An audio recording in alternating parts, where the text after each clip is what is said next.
Okay, our last question, and of course, we gotta have some NBA in there. Now, this one kind of encourages reflection. This one encourages reflection for sure. So let me see if I can um, put this one together. Actually, we had another one come through too, but we'll save that one for next week. But this question, I'm trying to see who this one is from. Here we go. This one is from Stephen Mado. Stephen Mado says, being longtime NBA fans, can you talk about the formative years that you fell in love with it, basketball or the NBA, and what have been some notable peaks or lows for you personally since that time? You can go first on that one, else. When I fell in love, I've always liked basketball, like since I saw it. And that's how I became a Lakers fan because my early exposure to seeing things on a screen was Bruce Lee and basketball. And in one of those Bruce Lee movies was Kareem Abdul-Jabbar. And early on, I put together that they were the same guy, and that was nothing was more awesome to me than that. The fact that the guy who was in the karate movie with Bruce Lee, putting a big footprint on his chest, was also the guy shooting the sky hook. So before I understood who the Knicks were, I was a Kareem fan and by proxy a Lakers fan. And then, as I got older, I learned that you're supposed to be a hometown guy. I started watching the Knicks. And, by the time I was 10, 11, 12, the Knicks started to get really good. And, Jordan, New York rivalry kicked up. And I mean, to this day, there's few things in basketball history that were more engaging to watch than the Bulls versus the Knicks, particularly if you're in the hometown of either of those teams. Yeah, Never well, minding the we fact that, we we enjoyed it a little bit more than y'all did, but just, yeah, I mean, obviously you got the better of that. I mean, Michael's one of my favorite players. I'm not one of those people that hated Michael Jordan. Um, you should have. I just thought that I know you want to mess with me, but honestly, I actually really enjoyed the whole thing. The heartbreak. See, here's the thing.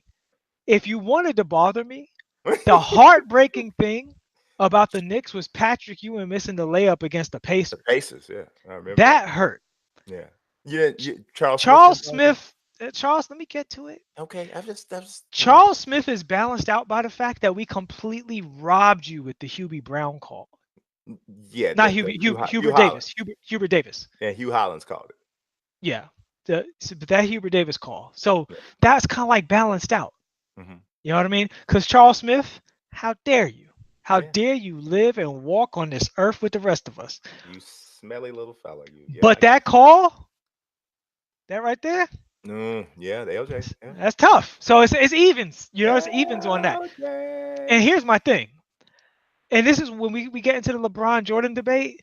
Jordan was by far the best player in all of sports the entire time he walked the earth, including the times when Wayne Gretzky and Troy Aikman and all of these guys were doing their thing and killing it. Jordan was hands down the best athlete, let alone best basketball player. So the fact that we even made the God bleed, that for me, I never expected to beat the Bulls. I was always surprised when we pushed the Bulls. So, I wasn't like heartbroken over losing to the Bulls. The Pacers and the Heat, the fight, that was inexcusable if you're talking about highs and lows. So, in terms of personal, I like when they say personal highs and lows, they asking about life. No, I think he means like your own personal thought on like, Oh, yeah, like about it. Not like, no, I don't think they want to know well, like I'll tell you, I'm gonna be honest with you. about like when your turtle died or nothing The lowest the lowest low in basketball for me, there's two. The post Jordan era before the Kobe draft was some really whack basketball. like. Like it was a lot of not That's the Tracy McGrady time no because he no dominated for before like 2 years. Tracy. Before Okay. Tracy. No, I'm talking about before Kobe. After Jordan, before Kobe. Okay. So wait a The minute. Allen Houston, the years that Was that Allen oh you so Houston. before you're saying before Kobe became Kobe. No, because Kobe, yeah, Yeah. before Kobe like showed up. Because he was He was drafted in I think 90. 97, 98 season, I think, right? Correct. And Jordan retired in that season, right? Jordan left in No, the a 90. season later. Yeah, no, 95, 96 is that last well no, 95, 90. No, Jordan retired in 97, 98. Yeah, That was the first, well, the second retirement. right. So that second retirement until the Lakers showed up was whack. Once the Lakers showed, once Kobe saved the league for me. Like once Kobe came in and was Kobe, everything was fine because No, he held it down. Kobe's rookie year is 96, 97, not 97, 98. It's the year Yeah. before.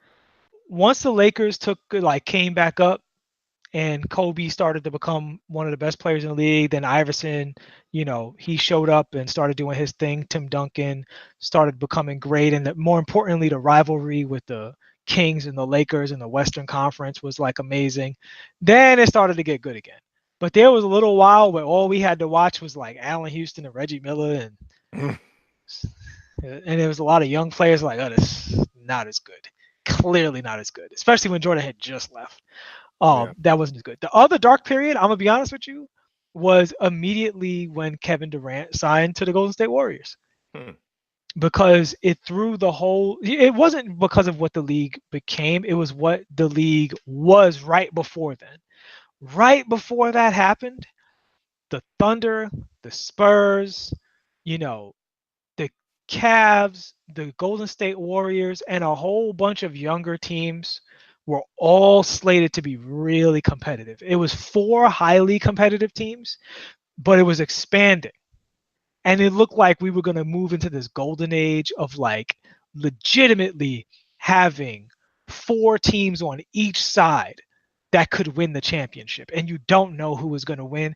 And here's a thing about that people don't understand about the Golden State thing and why I don't think Golden State is the best version of basketball you can see.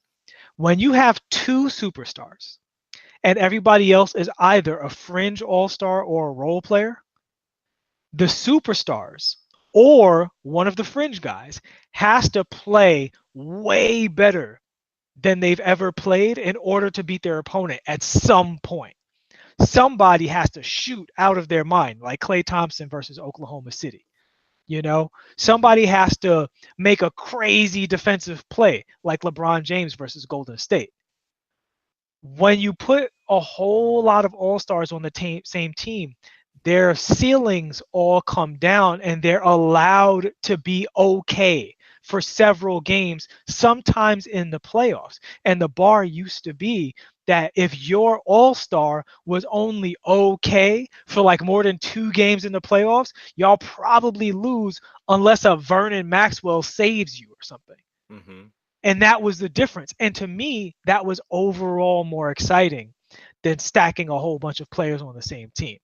And what's happened since then is the regular season has gotten more interesting, but the playoffs is only interesting for me up until that point where Golden State is basically guaranteed to win. So right now we're still in an era with the finals. I don't know when the next time we're going to have an exciting finals while Kevin Durant's on Golden State, but the finals haven't been good since the Cavs won. And that has been a low point for me, even though the rest of the league I still very much enjoy right now. Hmm. Though they need to put defense back in the game, which is Yeah, also a low point. They need that's a that low. defense back in. Yeah, that I was definitely going to mention that as a low point for me. High point for me is pretty obvious. Um, high point Yeah. for me is six times Derrick in 8 years. Rose. No, Oh, yeah, no, six okay. times in 8 years. Yeah, yeah, it's great. That was. I mean, I had experienced the championship in Chicago once in 1985 with the Bears, but we hadn't had another championship. It took 5 more years before Chicago had another champion. And as a longtime Cubs fan, it was a long time for that too. So 6 times in 8 years, and just getting the opportunity to watch the greatest player that ever lived on a daily basis or every other day. That's, I mean, that's one of the reasons why I talk about people um, who talk bad about LeBron. You know, you don't realize what you're getting a chance to see right now. You know, when Mike was in his prime, NBA wasn't as visible as it is now. You didn't get a chance to watch every single player all the time, right? You got to watch your guy and whoever they put on. Well, when I was a kid, whoever they put on CBS with Dick Mm-hmm. Stockton and Tommy Heinsohn, and pretty much all you're going to see was the Lakers in the late game, maybe the 76ers, the Celtics, and maybe the Bucks. And every blue moon, the Bulls would be on. That's and the Knicks didn't even get on very much then, because at that time in the 80s, the Knicks were really bad. So that time was a great time because it was a privilege, and I understood that it was a privilege to watch Mike all the time. Um, Another great time was absolutely Derrick Rose. I had never, I had never had a chance to root for somebody on two different levels. You know, Michael Jordan's not from Chicago. You know, so while we loved him, he wasn't from Chicago. No, You he was know, he was born in Brooklyn. he was born in Brooklyn, raised in Carolina. So Yeah. he, we didn't get a chance to we didn't get a chance to I didn't get a chance to have that same connection with him. Ryan Sandberg wasn't from Chicago. Walter Payton wasn't from Chicago. Mike Mm-hmm. Dicker wasn't from Chicago, and on and on and on. Derrick Rose was a great player, won MVP. He was from Chicago. He was not even from Chicago. He was from my, like, just outside of my neighborhood, like the next neighborhood west of where I live. That's where he was from. So it was um it was crazy. And I saw him play when he was still in high school. I worked at the group home, and we took a bunch of kids to see him play in the public league final against Washington High School. And I had been hearing about him, but I got a chance to watch him. And I said, who is who is this boy? You know what I'm saying? I'm like, this dude, because I'm older than him. So I was a grown Mm-hmm. man, and I'm looking at this kid. I'm like, who in the world is this boy? I'm like, literally, he could play all five positions right now, but he's also the fastest guy on the floor. So what is Yeah. really going on? So all of that, that's leading up to him being on my team, becoming great, and winning an MVP, that was like amazing. So that whole time was just great. Um, just overall. The worst times, a lot of people would point to like the Tim Floyd years, but Or for today. me, well, no, that I'm gonna get to that. To me, the Tim Floyd years weren't as bad to me, because I felt that the Bulls and Bulls fans had already enjoyed more success in an 8-year time period than most NBA fans get to see in their entire life. See, So, that's a great point. And that's something people don't understand. People ask me about the Giants all the time, right? And I mhm, say, we beat Tom Brady twice mhm, and won the Super Bowl doing so. right, You can't talk to me till like 2025. right, When something that good happens, you yes, accept, especially if your city has suffered, right? Like if yeah, I was a big baseball fan, I would have no yes, concept I of have, baseball suffering because the right, Yankees are basically always fantastic, basically. yeah, yes, they're never But horrible. right, but because of the Knicks, I understand what sports suffering is. And if you have any concept of sports suffering, you know sometimes it's not going to be your turn. Hmm. So when it was just your turn, you know the Tim Floyd years is coming. It's coming. You know it's Yeah. coming. And some people like, oh, he ended Jerry Krause ended it too soon. And man, no, dude. That's ridiculous, man. That's why I say Jerry Krause does not get the credit that he deserves. And a lot of people who were involved with the Bulls organization around that time, they say that same thing. Even Mike, who hated him, for a time, says the same thing. He did not draft Mike, but he traded for Scottie Pippen on draft day. He drafted Horace Grant. He traded Charles Oakley for Bill Cartwright. He drafted BJ Armstrong. He scouted and maneuvered and drafted Tony Kukoc when it wasn't in vogue to go overseas to get into international players. He did all of those things. And he fired Doug Collins and promoted Phil Jackson. Hmm. Come on, man. A lot of that is all him. You know what I'm Yeah. saying? He's doing that. And a lot of it he did when with Mike saying he wanted him to do something else. Because and we all saw Mike don't need to be running the team. So I you know what I'm saying. So it so those were those are definitely the best times for me. The worst time for me, as far as from a personal standpoint in the NBA, it is really is while I just love basketball, right? I just love basketball. So I don't have to, my team doesn't have to be playing well for me to be plugged in, which is what tells me that I love basketball a little bit more than football. Because when the Bears are not involved, I tend to back off. I know what's going on, but I'm not like, bam, you know what I'm Yeah, saying? In basketball, it kind of doesn't matter. But from a more personal standpoint, right now is a low for me from a basketball standpoint. And it's not just because the Bulls are bad. I said this on a previous episode. The Bulls are bad, and I don't see any hope, yeah, like anywhere, anytime soon. And yeah. that's what you get when you have bad management and just like ownership is just whatever. People used to say something really morbid about the Blackhawks, and I'm not implying the same thing with the Bulls, but it's almost a similar situation. People used to say the Blackhawks were owned for years by Bill Wirtz, right? Um, Bill Wirtz, super rich guy, owned the team forever.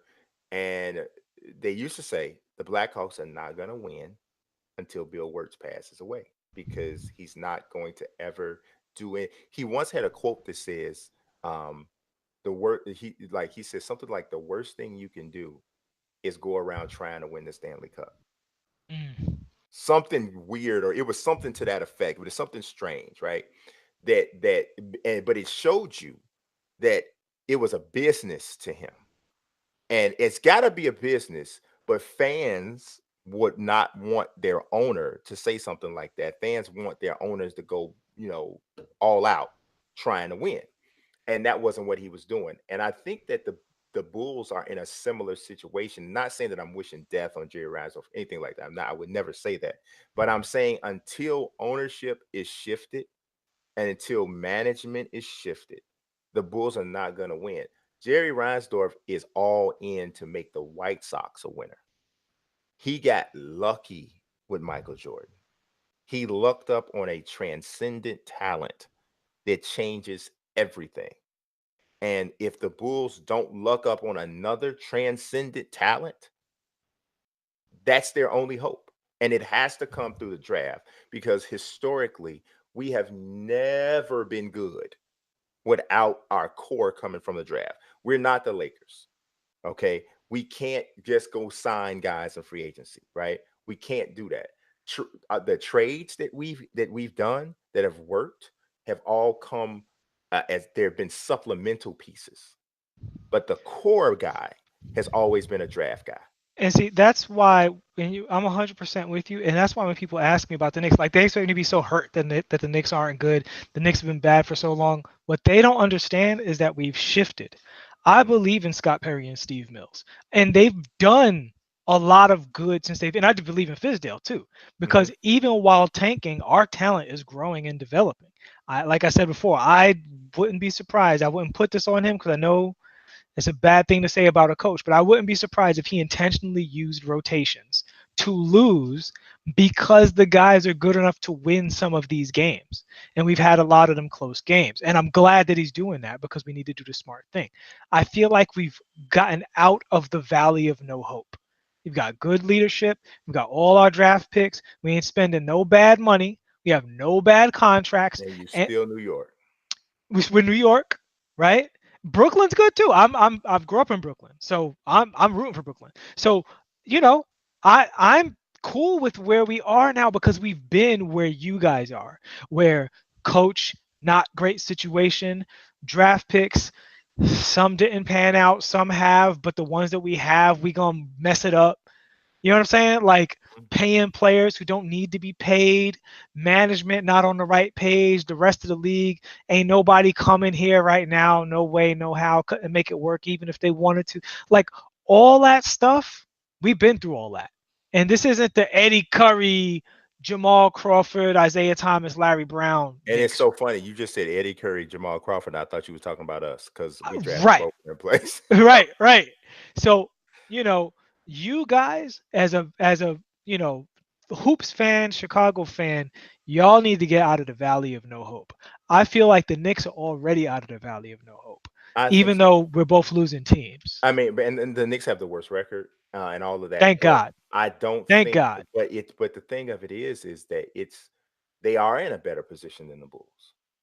They are because the Bulls are bad, and it doesn't really make any sense that they're as bad as they are Right. because the Bulls are more talented than their record.